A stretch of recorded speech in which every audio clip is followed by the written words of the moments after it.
Nani anaweza kumbuka? Hii shule yangu hii watapata D wote. Wow. Oh my God. Wanafunzi. Na mmelipiwa school fees. Mmekuja tu kulala hapa. Bwana Yesu asifiwe.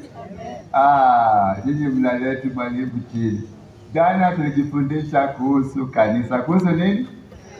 Tukasema nini kuhusu kanisa? Wale wenye walikuwa. Bwana Yesu asifiwe. Ni vizuri ushike kitu. Maana maneno mzee okoa jazi. Yes. Okay, it's a pillar of the truth. Mzee amejaribu. ECBC wanasemanga hii ya kwanza inaanzanga namna gani? Exceeding ni ya juu. Wanaanzanga na gani ya chini? Meeting, Alafu approaching, alafu approaching, alafu meeting. Sasa mzee ame-meet expectations. Simwambie mzee amen. Asante mzee, ume-meet expectations. Katika hii CBC hakuna mtu anaanguka, hata kama hujui chochote, wewe ni mtu amen. Hakuna zero kwa CBC, umejaribu. Hata tukukaa kwa darasa, umepata kidipo kwa college, university. Kukaa tu darasani, hata kama ushiki kitu ni marks ngapi? 5 out of 100, nimebaki ngapi? 95. Kwa hivyo tukukaa hata kama uelewi chochote, hata kama mwalimu anaongea Kifaransa uelewi, uko na uhakika marks ngapi? Hata wewe kukaa tu hapa kuna marks utapewa, amen. Yesu atakubariki tu kwa sababu umekaa miguuni pa. Hata kama unalala tu, lakini uko miguuni pa yani. God bless you. Asante. Jana tuliongea kuhusu kanisa na tukasema kwamba kanisa maana yake ni Ecclesia katika lugha ya Kiyunani, inayomaanisha kwamba come out of. Hiyo nilikuwa nataka tokeni, na nikaelezea kwamba kwa mfano hayo maneno ndio uweze kuelewa vizuri. Wakati Mungu alipomuita Abraham, unaposoma kitabu cha Kutoka, Genesis chapter 12 verse 1, 2, 3, it's about the call of Abraham. Vile Mungu alimuita Abraham, alimwambia ondoka wewe na familia yako uende hadi nchi ile ambayo nitakuagiza uende. The reason why Mungu alimwambia Abraham aondoke katika nchi ya Wakaldayo, Mungu alitaka Abraham aweze kumwabudu. Amen. So the purpose of God with the church ni kwamba kanisa liwe chombo, vile mzee alisema kwamba chombo cha kusaidia watu wa Mungu ama kundi takatifu ambalo linatangaza fadhili za Mungu hapa duniani. Amen. Hiyo ndio tulisema kuhusu kanisa. Leo hii nataka tu explain a branch of the church ambayo inaitwa kwamba the remnant and the mission. The remnant and the mission. Masalio na utume. Masalio na nini? Na utume. Mimi sina shida hata kama utasahau, bora umekaa tu hapa, mimi nashukuru tu. Amen. Remnant and its mission. Masalio na utume. Kwanza nataka tu kuweza kuparaphrase definition ya jina remnant, alafu nitasema pia mission. Remnant ni kumaanisha kwamba wakati uko na vitu vingi na umekuwa na vitu vingi ama acha nitumie hii fungu katika Biblia, nasema kwamba Yesu alisema magugu na ngano mniwachie, si ndio? Sasa wakati wakati yule mkulima anapopepeta ngano, sasa magugu yanakuwa ni mengi, yanaenda wapi? Chini, si ndio? Alafu anabaki na nini? Ngano. Sasa hiyo ngano inaitwa remnant kwa sababu it's special, ndio ilikuwa inatakikana. Kwa hivyo Mungu pia anafanya kazi na kundi ambalo linaitwa remnant. Inaitwa nini? Remnant. Na hii remnant, these are special people ambao Mungu ameita kwa ajili ya utume, kwa ajili ya kazi yake.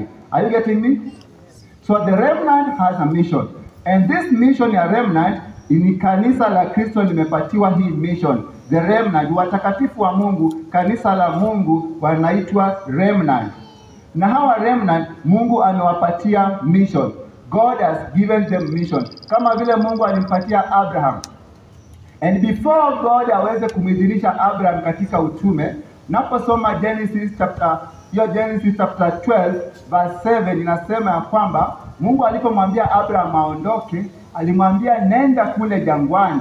Na Abraham alipofika jangwani, Mungu akamwambia ya kwamba I want to promise you ya kwamba nitakubariki na mtoto, nitakubariki katika uzao wako. Baada ya maneno hayo, then Abraham sacrificed to God. The remnant are identified by worship. By what? Worship. Mungu anatambulika katika ibada na anapenda ibada ya kweli. Wapendwa, katika dunia hii ambayo tunayoishi ni dunia ya ajabu. Niliwaambia juzi ya kwamba siku hizi shetani haabudiwi kwa kuficha. Bwana Yesu asifiwe. Niliwaambia hivyo. Zamani tulikuwa tunaambiwa shetani anaabudiwa usiku. Siku hizi shetani anaabudiwa mchana. Hata rendi hakulipa, atafutwa na Sakaja alipe rendi. Sema nakumbuka? Saa hizi dunia imeharibika. Na saa hizi vita vyenye viko ni vita vya kiroho. Ni vita vya nini? Vya spiritual war. And the devil is working and is fighting the remnant. The remnant wakiwa hapa duniani, hapa ni battleground. Hapa ni watu hapa kutuko kwenye vita, ama kanisa la Mungu liko kwenye vita. Sasa nataka kuwaelekeza jinsi vile kanisa la Mungu na utume wake jinsi vile ulivyo. Utume wa remnant unapatikana kwenye kitabu cha Matthew chapter 28. Matthew chapter 28 verse 18 to 20. Ambao wengi tunaijua, wale ambao mnasoma Biblia inasema kwamba enendeni ulimwenguni mkawafanya mataifa yote kuwa wanafunzi wangu, mkiwabatiza kwa jina la Baba na Mwana na Roho. That is the mission of the remnant. Na ndio wewe ukue remnant, lazima uonyeshe kwamba umekombolewa na damu ya nani? Ya Yesu. Lazima Yesu awe amekubadilisha. Manake watume wanaotumwa lazima waweze kuwa wamekutana na Yesu. Unaposoma kitabu ni cha kitabu gani? Matendo ya Mitume. Unaposoma kitabu cha Matendo ya Mitume chapter 1 and chapter 2, it is about the promise ambao Yesu alikuwa amepromise wanafunzi wake. Alikuwa amewaambia kwamba huyo msaidizi atakapokuja atawapatia nguvu ya kufanya kazi yake. Amen. The remnant depends on the power of God, the power of the Holy Spirit kwa ajili ya kutimiza umishonari. Now, remnant wanakuwa identified kwa kuabudu Mungu. Nimeweza kuelezea. Nataka tuangalie kitabu ni cha Ufunuo 1. Mtumishi utasoma Ufunuo 1 fungu la 1 hadi 3. Kuna ujumbe uko hapo ambao Yesu ako nao katika kitabu cha Ufunuo, alafu nitaweza kuelekeza. Inasema namna gani? Ufunuo wa Yesu Kristo aliyopewa na Mungu awaonyeshe watumwa wake mambo ambayo kwamba hayana budi kuwako upesi. Bwana Yesu asifiwe. Unaposi kidogo. Inasema ya kwamba let me open my Bible. I'm almost there. Revelation chapter 1 verse 1 inasema kwamba the revelation of Jesus Christ which God gave him to show his servants things which must shortly take place, and he sent signify it by his angels to his servant John. Amen. Ufunuo, kitabu cha Ufunuo ni ufunuo wa Yesu Kristo kwa kanisa lake la nyakati za mwisho. Amen. Kitabu cha Ufunuo sio ufunuo wa Yohana, ni ufunuo wa Yesu kwa kanisa lake linaloishi nyakati za mwisho. And this message of revelation, kitabu cha Ufunuo, ni ujumbe ambao ni ujumbe mzito sana. Nasikia vile anasema, hebu soma fungu la 2 mtumishi. Fungu la 2 nasema namna gani? Aliyeshuhudia neno la Mungu na ushuhuda wa Yesu Kristo, yani mambo yote aliyoyaona. Mambo yote aliyoyaona. Anasema ya kwamba he who bear the witness of the word of God and go through the testimony of Jesus Christ to all things that he saw. Bwana Yesu asifiwe. Ushuhuda wa Yesu Kristo ni nini? Nataka tusome kwenye kitabu ni cha Ufunuo hiyo 19 fungu ni la 10. Nataka tuangalie the remnant wana ujumbe wa pekee. Wana ushuhuda wa nani? Wa Yesu Kristo. Hauwezi kwenda kuhubiria watu kama hauna ushuhuda wa Yesu Kristo. Hebu tusikie ushuhuda wa Yesu Kristo ni nini hapo. Soma mtumishi. Nami nikaanguka mbele ya miguu yake. Nami nikaanguka mbele ya miguu yake. Ili nimsujudie. Ili nimsujudie. Akaniambia, angalia. Angalia. Usifanye hivi. Ehe. Mimi ni mchori wako na wa ndugu zako walio na ushuhuda wa Yesu. Mimi ni mjoli wako walio na ushuhuda wa nani? Wa Yesu. Endelea mtumishi. Msujudie Mungu, kwa kuwa maana ushuhuda wa Yesu ndio roho ya unabii. Kwa maana ushuhuda wa Yesu ndio roho ya nini? The testimony of prophecy. The spirit of prophecy. Yani maneno ambayo manabii walizungumza. The remnant, they base their teachings from the foundation of the Bible. Amen? Hii Biblia vile ilivyo hivi ndio masalio ama the remnant. Watu wa Mungu wanatoa mafundisho yake hapo ambapo kuna unabii. Unabii ambao unatufundisha kwamba Mungu ana kusudi gani na watoto wake. Na ndio unaona kwamba katika Biblia kuna manabii. Kuna kitabu cha Danieli ambacho kimeelezea mambo mengi sana ambayo yatatendeka wakati huu. Nalo wazi kitabu cha Danieli, Mungu alimwambia kwamba funga kitabu hicho. Unaposoma kitabu cha Ufunuo, kinafunua kitabu cha Danieli. Bwana Yesu asifiwe. And that is the message of the remnant church. Kitabu cha Ufunuo wengi hawakisomi, wanasema ya kwamba ni kitabu ambacho kitafunuliwa na Mungu mwenyewe. Let me tell you dear friends, Biblia hakuna sehemu ambayo Mungu amesema ya kwamba kuna wakati aweza kufunuliwa. Kitabu cha Ufunuo ni ufunuo wa Yesu Kristo kwa watu wake. Amen? Already Yesu mwenyewe amefunua. Kwa hivyo neno la Mungu li hai. Na Yesu anapozungumza hakuna habari nyingine ambayo ameweza kuficha. Tunaishi nyakati ambazo shetani anaabudiwa hadharani. Na giza limeingia katika dunia. Na kuna mafundisho ya ajabu, hata kuna shakaola. Na hawa wote wanajiita kwa jina la nani? La Yesu. Sasa swali ni kwamba utajuaje mafundisho ya kweli? Those are some of the questions we need to ask ourselves. Kwa sababu Mungu hapa anasema kwamba hawa ndio remnant. Na tumeona ya kwamba remnant ni masalio wale ambao wana ushuhuda wa Yesu Kristo. Ushuhuda wa Yesu Kristo ni sauti ya manabii. Kwa mfano, niwapee mfano nabii kama Musa. Musa alikuwa nabii. Nabii huyu Musa, Mungu alimpatia amri ngapi? 10. Na Musa akaweza kuziandika amri 10. Amri 10 ndizo zinaonyesha tabia kamili ya Mungu. Naposoma kitabu cha Kutoka 20 fungu lake la kwanza na kuendelea, utakuta hapo Mungu anaongea na Musa, anamwambia kwamba kwa sababu nimewatoa katika nchi ya Misri, kusudi langu kuwatoa katika nchi ya Misri, ninataka muweze kuniabudu. Because God wanted Israelites to worship him. Na hii mambo yote sarakasi jangwani, Mungu alikuwa amepea Waisraeli ili kupata experience kwake. Jambo la kwanza, wanapotoka tu kule Misri, Mungu anawaambia wamtengenezee madhabahu kule jangwani, jinsi waweze kumwabudu.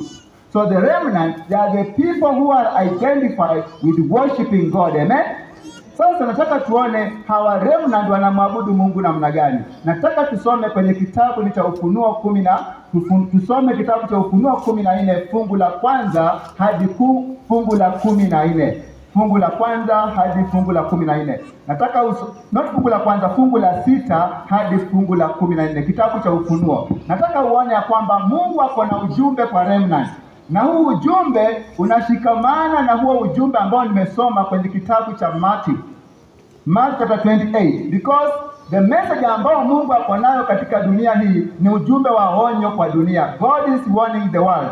Mungu anatoa ujumbe wa onyo katika dunia. Manake hata wakati wa Nuhu Mungu alitoa onyo, na Mungu hawezi kuhukumu ulimwengu kabla hajaonya ulimwengu. Hebu tusikie Mungu anasema namna gani. Biblia nasema aje? Kisha nikaona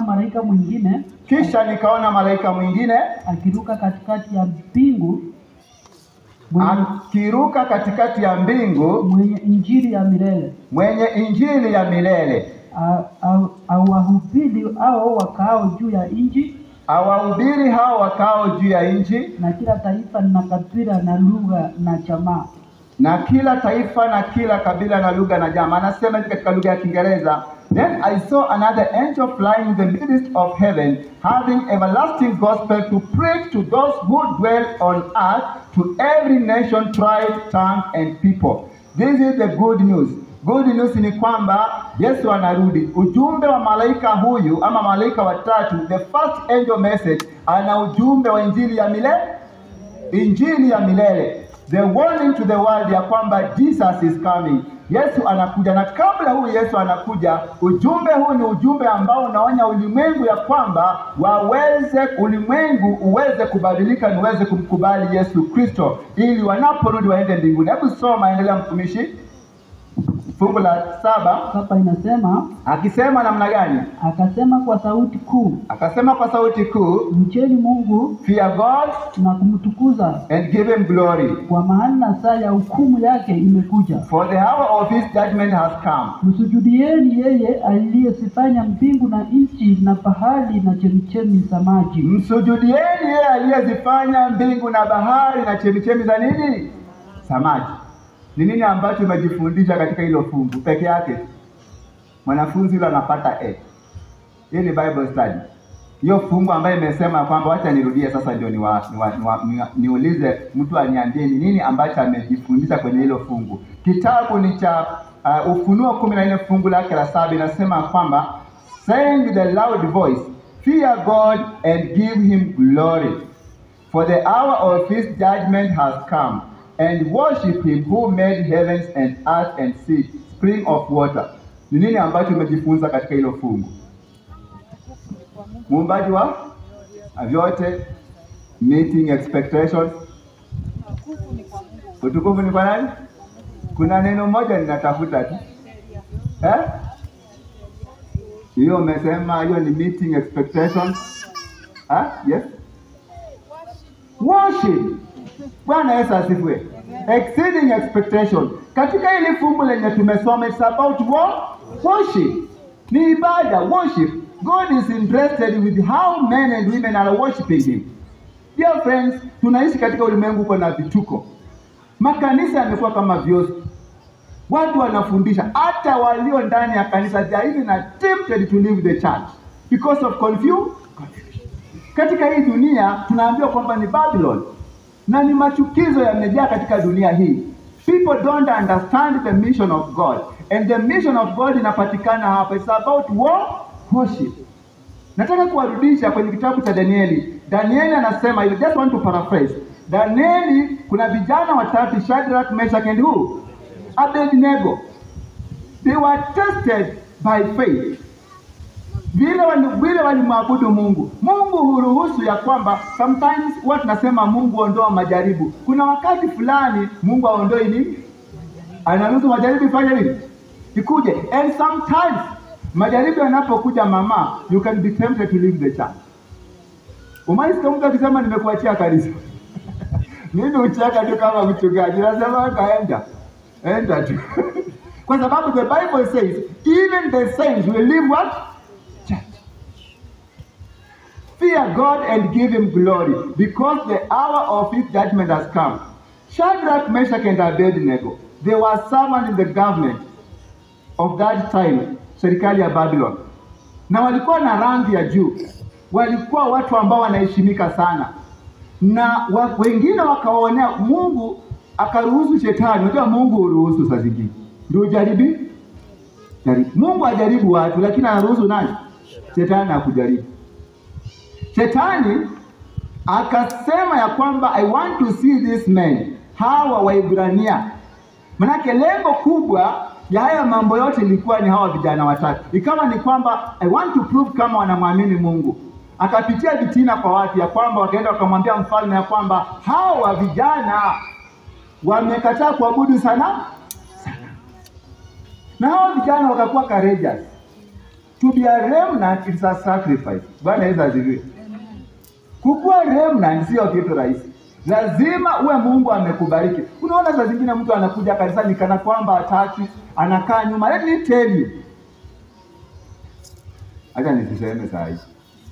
Usikose Sabato. Muulize nitakuwa wapi Sabato. Nitasema hiyo hapa.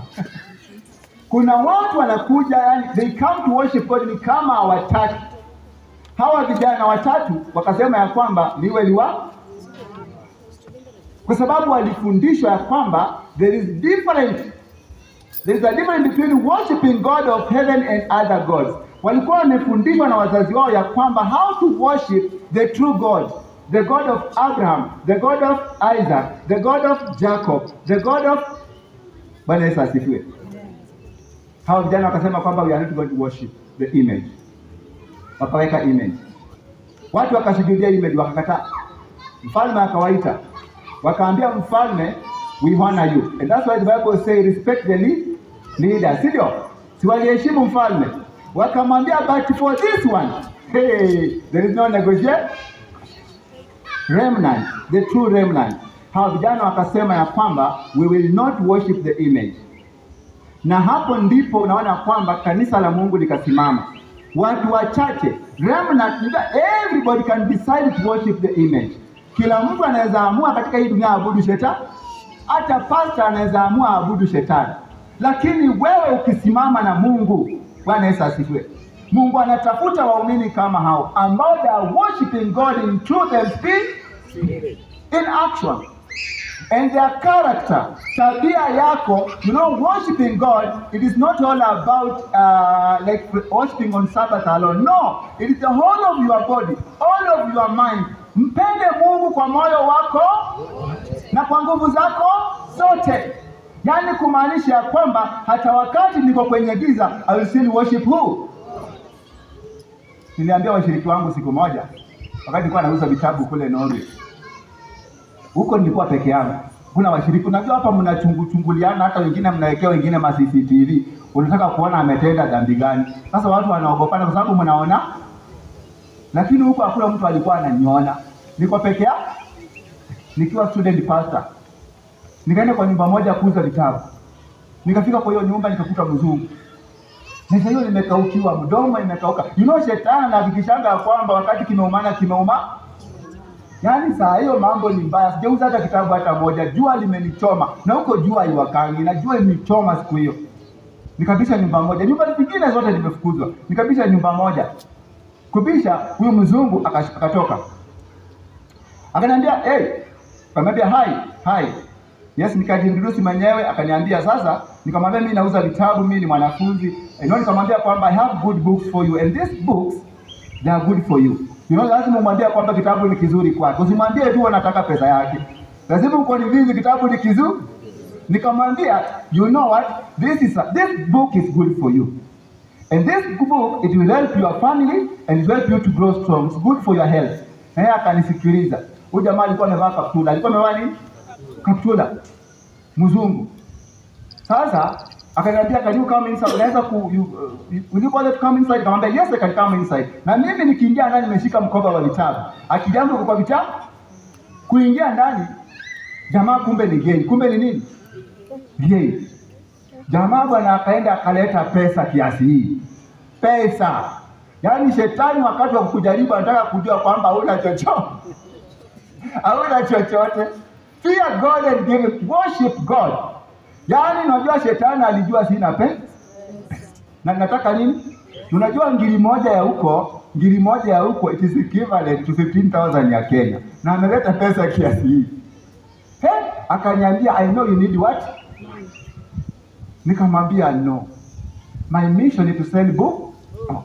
To get what? School fees." Akaniambia, "No, I know you need money." Jamaa ametoa longi na hata hajatairiwa. Yaani niliona vituko.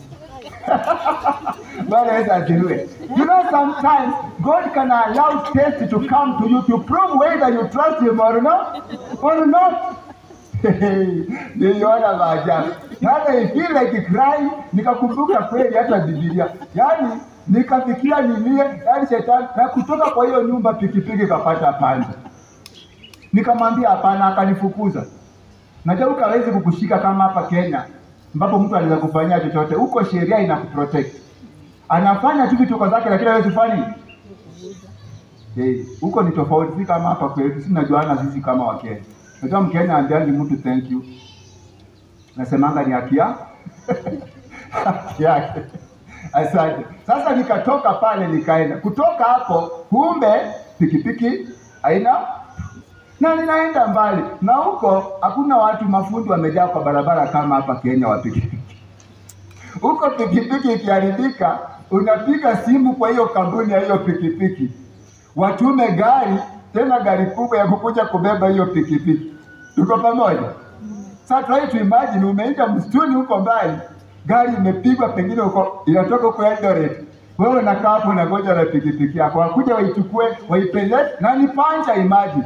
Waipeleke kwa kampuni, waichunguze hiyo pikipiki, sijui angalie nini, waangalie oil, waangalie nini. Yaani wale watu ni waajabu. Kwa sababu hiyo pikipiki wasipoiangalia vizuri inaleta accident, unaweza washtaki. Nasema hii dunia iko na vituko. Bwana Yesu asifiwe. So sometimes what am I trying to emphasize? Sometimes the devil can bring things that can make you to test your faith. Kuona kwamba una imani kwa nani?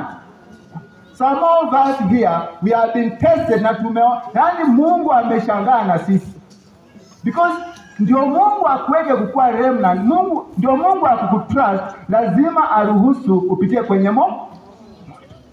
When God is almost blessing you, akutumie, unamwambia Mungu sikutaki. You don't come to church, you don't fellowship, you don't want to stand before people telling people, this is my faith, I'm Adventist, this is my faith. You fear telling people. Shadrach, Meshach and Abednego walisema ya kwamba ni wali wako, wakaingia ndani ya moto. Wakaingia ndani ya nini? Unajua vijana wanasema hata kama Mungu hatatuokoa, unajua unafanywa namna hivi, na hii ni moto inawaka. Unajua Mungu aliruhusu wachomachome wako huku nje kidogo kabla hawajafika wapi. Lakini wanapofika tu ndani hivi, Yesu anawapokea ndani ya moto. Bwana Yesu asifiwe. Yesu anawapokea, na mtu wa kwanza kuona ndani ya moto ni nani? Yesu. Bwana Yesu asifiwe. Remnant and the mission. Remnant is the mission. Masalio, watu wa Mungu ambao Mungu ameita kufanya kazi yake wako kwenye vita. And that's why you see sometimes mnaenda mahali mnafanya crusade, nobody is responding. You call people to Christ, nobody is responding. You wonder, am I giving a wrong information? No. Hata wakati wa Nuhu, wakati waliokoka, hapo mmepata exceeding. Bwana Yesu asifiwe. Hata wakati wa Nuhu, watu wachache, watu 8 ndio waliokoka. Naomba mtumishi aendelee kusoma. Tulikuwa tumefika verse 8. Kisha mwingine malaika wa pili akafuata akisema, malaika wa pili akafuata akisema, umeanguka Babeli, mji ulio mkubwa, maana ndio uliowaonyesha mataifa yote mfinyo wa ghadhabu na uasherati wake. Bwana Yesu asifiwe. Neno la Mungu nasema ya kwamba kisha nikaona malaika mwingine anasema kwa sauti kuu, Babiloni umeanguka. Hii ni hakikisho kwamba nataka kusoma kwenye kitabu hicho cha Ufunuo 12. Ufunuo 12. Ufunuo is it 12? Let me see.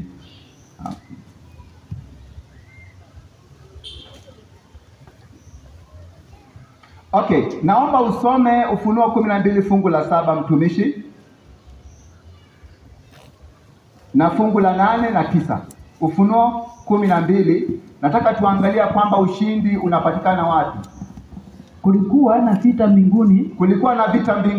Mikaeli na malaika zake wakapigana na yule joka.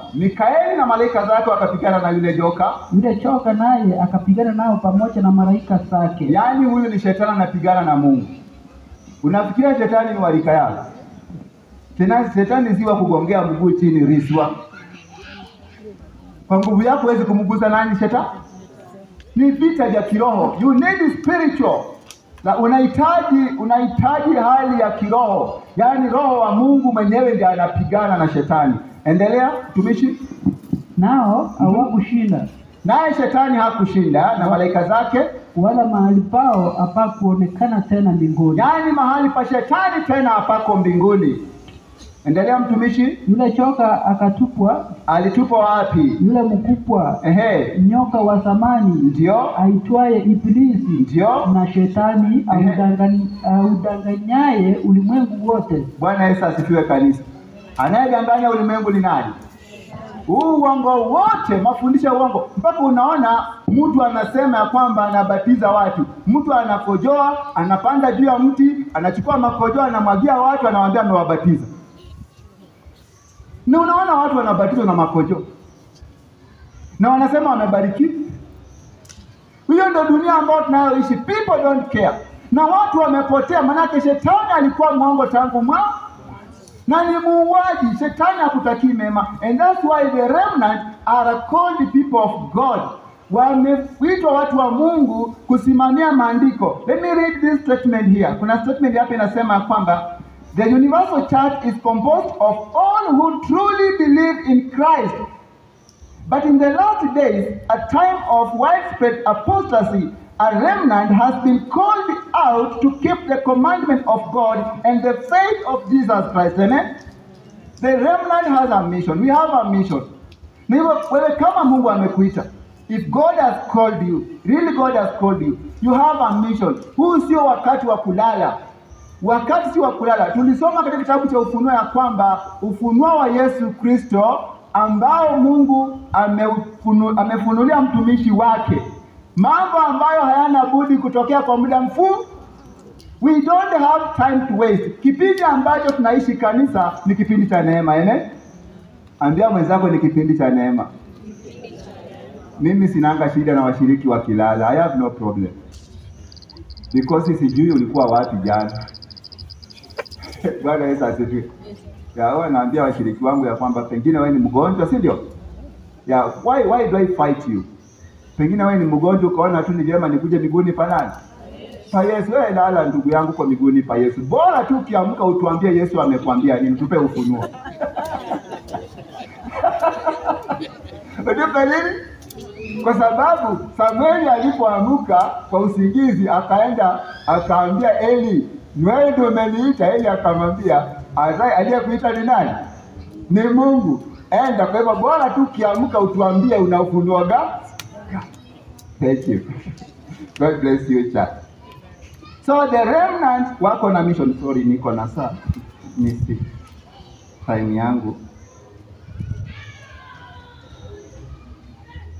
Free. Oh, karibu nimalize. Pasta Nyabuti. Ako kwa dunia yake. Hebu mtu aenda amwambia kwamba pasta anauliza kwa dakika ngapi. Okay, thank you. Pastor anakuja. I'm almost finishing. Sasa nilikuwa naelezea kwamba remnant wako na mission. We have a mission. Naomba usome hiyo kitabu tumalize. Kitabu niyo ya Ufunuo. Nilikuwa nimesema tusome kitabu gani? Hiyo joka nilikuwa nimesema kwamba Shetani alitupa kutoka mbinguni. Sasa nataka tusome kwenye kitabu ni cha Ufunuo hiyo 12. Ufunuo 12 fungu la 11 inasema ya kwamba we don't have reason to fear. We remnant, watu wa Mungu, hauna sababu ya kuogopa. Kwa nini? Tukiwa na Yesu sisi ni washindi. Bwana Yesu asifiwe. Anasema ya kwamba Ufunuo 12 fungu lake la 11 inasema kwamba and they overcome him by the blood of the lamb, by the word of their testimony, and they did not love their life until to... Bwana Yesu asifiwe. Sitafuti mali wala utajiri. Watu wa Mungu watafuti mali nini? Kitu, hata kama una hizi vitu na uko na Yesu, uko na kila kitu. You don't need to fear, my friend. Katika hii dunia kitu ambacho Shetani atafanya ni kufanya watu wa Mungu wakuwe disappointed, to be discouraged. Hata mkutano kama huu tunaona kwamba hata fedha hatujapata. Tungekuwa tumeweka matendi hapa kila mahali, lakini Shetani amehakikisha hujapata hiyo pesa. Ndio tuchome najua those are some of the challenges ambazo Ibilisi anatumia kuonyesha watu ya Mungu ya kwamba hamna Mungu. Remnant wanashinda kwa damu ya Yesu. Kesho kama nafasi nitapata, I will talk about persecution of the remnant. God bless you. Tusimame tuombe. Niombe pastor.